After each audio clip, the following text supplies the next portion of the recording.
सरकार की, प्रशासन की सारी सख्ती, सारी गर्मी सिर्फ गरीबों के लिए है। ठेले वाले, खोमचे वाले, छोटी छोटी दुकानों वाले, रिक्शे वाले तक शासन प्रशासन का प्रकोप भुगतने के लिए मजबूर हैं, बेबस हैं। लेकिन जब बड़े लोगों की बात आती है, पैसे वालों की बात आती है, प्रभावशाली लोगों की बात आती है, सत्ताधीशों की बात आती है, तो शासन प्रशासन के हाथ बंध जाते हैं, सरकार के हाथ बंध जाते हैं।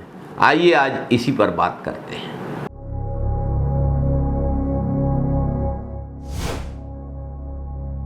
नमस्कार साथियों, बलौदाबाजार विधानसभा का तिल्दा नेवरा एक तेजी से बढ़ता हुआ व्यावसायिक और औद्योगिक नगर है। पहले कपड़े का व्यापार का केंद्र रहा है तिल्दा नेवरा।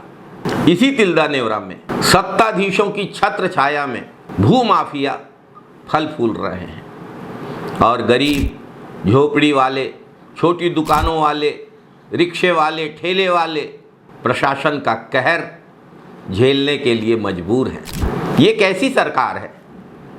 ये कैसे सत्ताधीश है?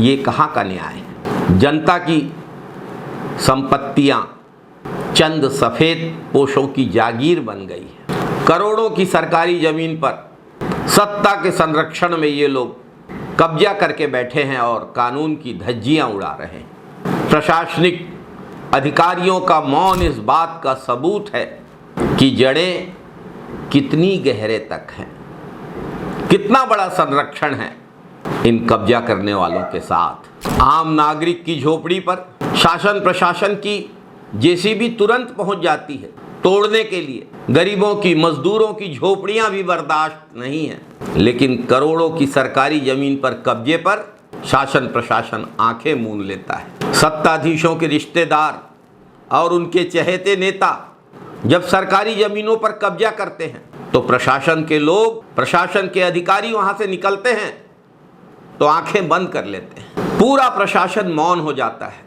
तिल्दा नेवरा के पुराने तहसील ऑफिस के सामने एक सामान्य व्यक्ति श्री दीपक श्रीवास्तव का एक छोटा सा निर्माण था।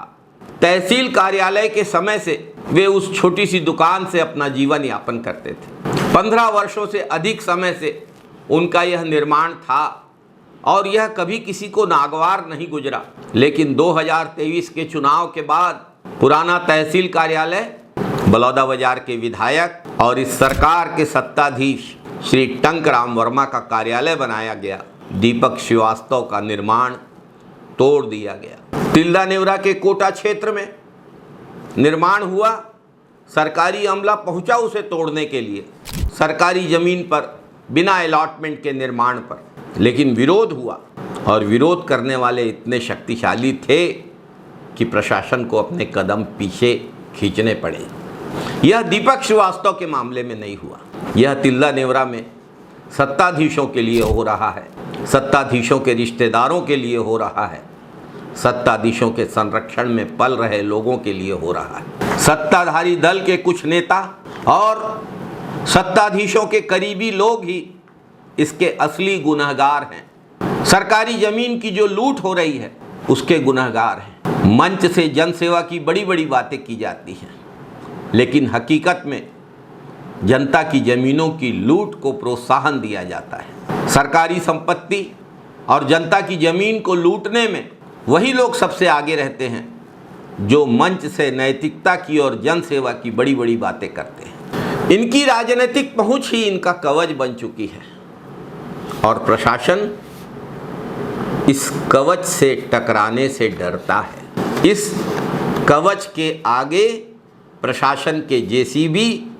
थम जाते हैं, प्रशासन के अधिकार शून्य हो जाते हैं, प्रशासन की आंखें बंद हो जाती हैं। अगर समय रहते सब लोग नहीं जागे तो बच्चों के खेलने की ज़मीनें, सरकारी ज़मीनें, किसानों की खेती की ज़मीनें और समाज हित की ज़मीनें, सार्वजनिक उपयोग की ज़मीनें, स्कूल और कॉलेजों के लिए संरक्षित ज़मीनें सब लूट जाएंगी। सरकारी संपत्ति की यह लूट सत्ताधीशों के संरक्षण में लगातार जारी है।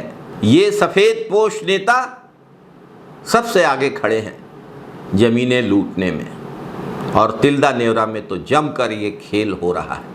आज पूरे तिल्दा नेवरा की ज़मीनों पर इन ज़मीन के लुटेरों की निगाहें हैं। क्या हम तिल्दा नेवरा शहर को इन भू माफियाओं के हवाले करते जाएंगे, या फिर हक के लिए, सच के लिए आवाज़ भी उठाएंगे?